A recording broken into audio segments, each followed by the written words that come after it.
One question, two views. You decide. Welcome to You Decide. Here we don't give you the answers, we give you the arguments, and, well, you decide. In this explainer, we are diving deep into the mystery of the giant Moai statues on Easter Island, and we're tackling a huge question. How in the world do they move them? We're going to break down two main views. First, the idea that the statues were walked, upright, kind of rocked back and forth with ropes. And second, that they were laid down flat and hauled across the island on big sledges. Today we're zeroing in on one really specific piece of the puzzle. Did the island's own resources, the trees, the plants, the terrain, actually favor one method over the other? Let's get into it. So those are the two competing theories right there. Did these massive stone giants literally walk across the landscape, or were they dragged on huge wooden sledges? You know, the answer might just be hiding in plain sight, in what the island's environment could have actually supported. Okay, our first big argument is all about wood, timber. To build a sledge that could carry one of these statues horizontally, you'd need a ton of really strong wood. But what if the island just didn't have the right kinds of trees? This is a major point of disagreement. And this slide really frames the whole conflict perfectly. So proponents of the walking view, they see the island's palmwood as a total deal breaker for the sledge theory. They say it would just splinter and crush under the weight. But for the sledge view, it's not really about how weak one single log is. It's all about the strength of a really clever design that they believe Polynesian engineers had absolutely mastered. And here's where the hard data comes in. Supporters of the walking view, they point to tests that show palmwood's compressive strength is somewhere between 70 and 103 megapascals. Now, that might sound like a lot, but they argue it is nowhere near strong enough to handle the intense, focused pressure of a 40-ton statue. The wood would just fracture, making horizontal transport a complete non-starter. And this is the perfect illustration of the counter-argument. See, the sledge view proponents say we're thinking about this all wrong. It's not about finding one gigantic, super strong tree trunk. Polynesian technology, which they proved with their amazing seafaring canoes, was all about lashing smaller pieces of wood together into a composite frame. This distributes the load, so no single piece ever has to bear the full weight. They argue a sledge built this way could absolutely handle a Moai, even using the palm wood that was available. Okay, next up, rope and fiber.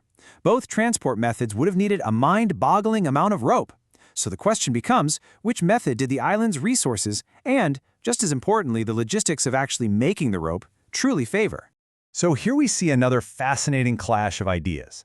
The walking view argues that the very process of deforestation, which limited the timber for sledges, actually made the materials for rope more plentiful.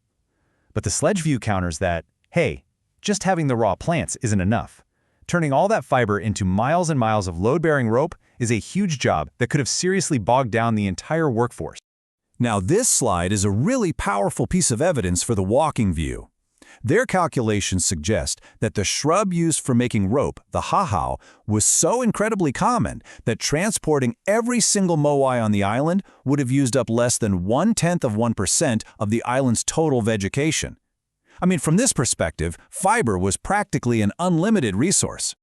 But the sledge view wants us to look a little closer at what it actually takes to get that rope. It's not just a matter of picking some plants, right? It's a full-on, multi-stage industrial process. You have to harvest it, then process the fibers, and then painstakingly manufacture ropes thick and strong enough to move giants.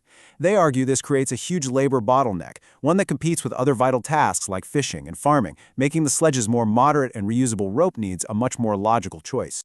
All right. Our final argument for today might be the most surprising one. It's not about wood, it's not about fiber, it's about fresh water and the critical role it plays in overcoming friction. The two positions are really clear here. The walking view says that dragging a statue on a sledge would create so much friction you'd need massive amounts of lubricant, like water, which the famously dry Easter Island just didn't have. The sledge view, on the other hand, argues that that's a bit of an exaggeration and that clever targeted water use was totally within the capabilities of the Rapa Nui people.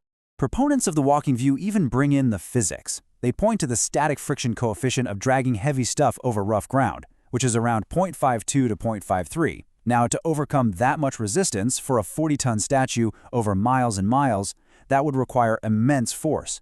And the easiest way to cut down that force is lubrication. Without a good source for that lubricant, they argue, the sledge method is just physically impractical. But the Sledge view counters with a really crucial piece of cultural context. This quote really highlights that Polynesians were masters of managing resources in tough environments. They argue the Rapa Nui wouldn't have needed to, flood entire roads. They would have applied water or other lubricants strategically, just at key friction points, and they would have known exactly how to manage their limited water sources to get critical jobs like this done. All right, so we've covered timber, we've covered fiber, and we've covered friction. Let's recap the core of this whole debate before we turn it all over to you. So in this explainer, we asked one main question. Did the island's terrain and its material resources actually favor one specific way of moving the Moai?